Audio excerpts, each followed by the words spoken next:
Hello दोस्तों, मेरे YouTube channel में आपका स्वागत है। मेरा नाम सुरेश सिंह है। मैं उत्तराखंड से हूं। मेरे चैनल का नाम सक्सेस स्टोरी हब है। कृपया मेरे YouTube चैनल को सब्सक्राइब करें। धन्यवाद। विस्तृत नैरेटिव भारत की आध्यात्मिक परंपरा ने सदैव संतों और महापुरुषों को जन्म दिया है।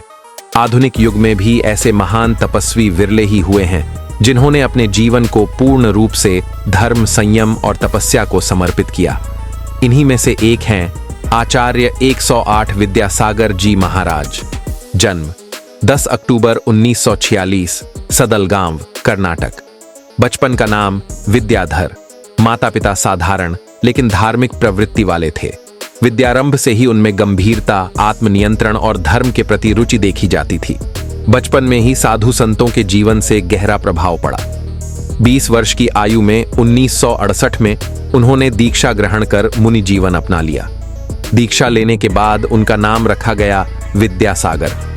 प्रारंभिक दीक्षा आचार्य ज्ञान सागर जी महाराज से प्राप्त की। कठोर साधना और संयम से वे शीघ्र ही जैन धर्म के आचार्य पद तक पहुंचे। आचार्य विद्यासागर जी का पूरा जीवन तप और संयम का प्रतीक है। वे नग्न तपस्वी दिगंबर परंपरा के रूप में वर्षों तक पैदल भ्रमण करते रहे। उनका जीवन उपवास, ध्यान और ध्यानस्थ जीवन शैली पर आधारित रहा।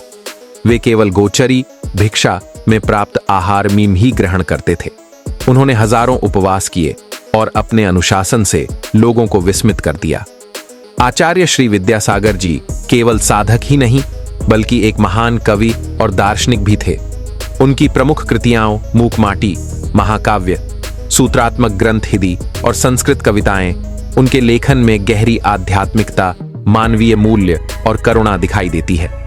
उन्होंने अपने जीवन से लाखों लोगों को संयम, नशा मुक्ति और सत्य का मार्ग दिखाया।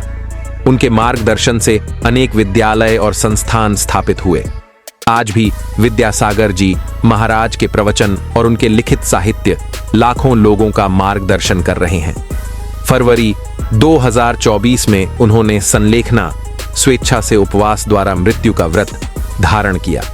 यह जैन धर्म में सर्वोच्च तपस्या मानी जाती है। 18 फरवरी 2024 को उन्होंने समाधि प्राप्त की। उनकी समाधि ने पूरे देश में एक गहरा आध्यात्मिक संदेश दिया।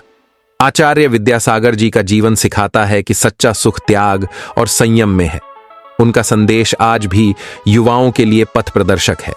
वे आधुनिक युग में भी जीवित महापुरुषों की परंपरा का जीवंत उदाहरण है।